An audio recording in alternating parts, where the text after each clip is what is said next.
All right, let's get right into it. We're tackling a big one today. A question I know every single dog owner has asked themselves. You know, that look. Is your dog actually judging you? Oh, you know exactly the look I'm talking about, right? Maybe you came home a little later than usual, or hey, maybe you're just reaching for that second slice of pizza, and then you feel it. That silent, intense side eye, it cuts right through you. It feels so personal. And look, you are definitely not alone in feeling this way. That little thought that pops into your head, is my dog silently critiquing my life choices right now? It's a universal feeling. But here's the real question. Are we seeing genuine disappointment, or are we just reading them completely wrong? Okay, so first up, let's really unpack that look. You know, the one we all know. And let's be honest, kind of fear a little bit. I mean, that side eye or that super dramatic sigh, it feels like a direct comment on who we are as a person, right? But is that what's really going on, or are we just projecting our own complicated human stuff onto our dogs? So, to get to the bottom of this, we really need to understand what judgment even means in the first place. Because for us humans and for dogs, it's two totally different things. Think about it. When we judge someone, we're pulling from all these complex ideas about morals, ethics, right versus wrong. But a dog's judgment, it's not about your character at all. It's way more practical, way more in the moment. They're just thinking, is this safe? Is this person predictable? So basically, every single look, every little reaction, it's all being filtered through these super basic core needs. They're not wondering if you're a good person deep down. They're asking, am I safe here? Can I trust this person to be a confident leader? For them, it's all about survival and feeling stable.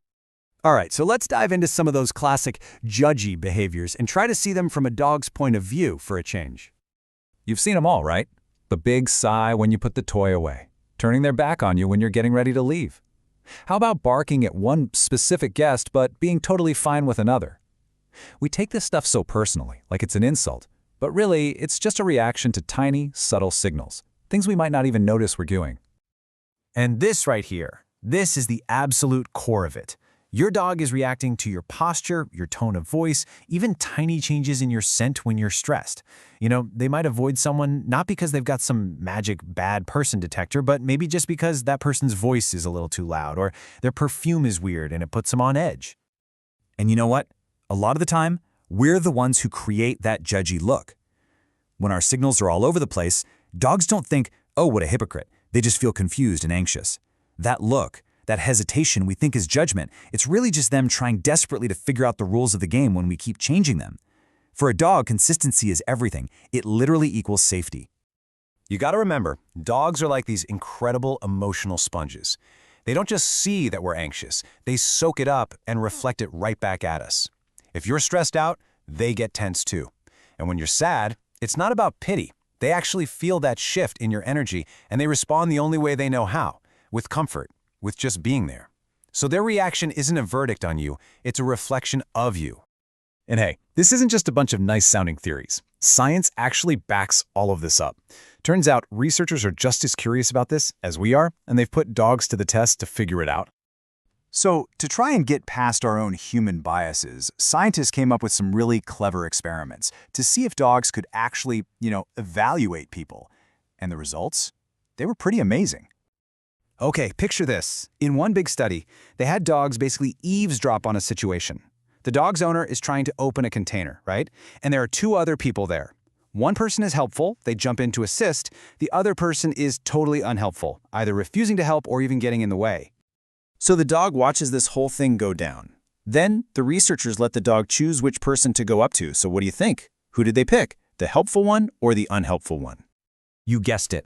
Overwhelmingly, the dogs went for the person who was helpful and cooperative. And this is huge. It proves they're not just sitting on the sidelines, they are actively watching and figuring out who's a good team player. They're literally forming opinions based on what people do. But wait, it gets even more interesting. Other studies found that dogs also prefer people who are just plain good at stuff. Like if one person successfully opens a box and another one fumbles and fails, they'll prefer the competent person. And again, it's not them judging clumsiness. It's a super practical assessment. Okay, who's the effective leader here? Who should I be paying attention to? So what's the big takeaway here? What do we do with all this? Well, we can completely reframe this whole thing. We can stop worrying about being judged by our dogs and start using this to build an even deeper, stronger bond. And this is a really powerful mental switch. The next time you get the look, instead of thinking, my dog is judging me, try asking yourself, what feedback is my dog giving me right now? Their reaction is a clue. It's telling you something about how they feel. Maybe they're confused or anxious or just unsure. That's not judgment, that's priceless data that can help you become a way better, clearer communicator. And the best way to build that trust and communication? Just do stuff together. Good stuff. It's not about being this perfect, flawless owner. It's about being a reliable partner. Things like cooperative walks, puzzle toys you solve as a team, or just consistent positive training. All these things build up this trust fund with your dog. It sends a clear message. This person is safe, this person is fun, and this person is predictable. And in a dog's world, that's pretty much the highest compliment you can get. Because ultimately, that's the whole point, isn't it? Life with a dog isn't some kind of moral test that you're always afraid of failing. It's a partnership. One you build every single day, focusing on connection and understanding each other, not on worrying about being criticized.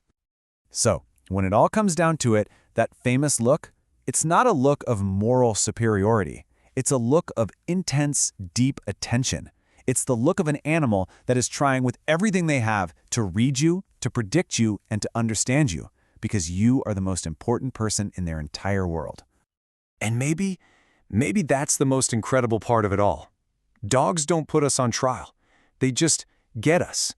Their ability to read our emotions, to understand our intentions without all that messy human judgment getting in the way, that's what makes this bond so pure and so extraordinary. They see us, flaws and all, and they choose to stick around anyway.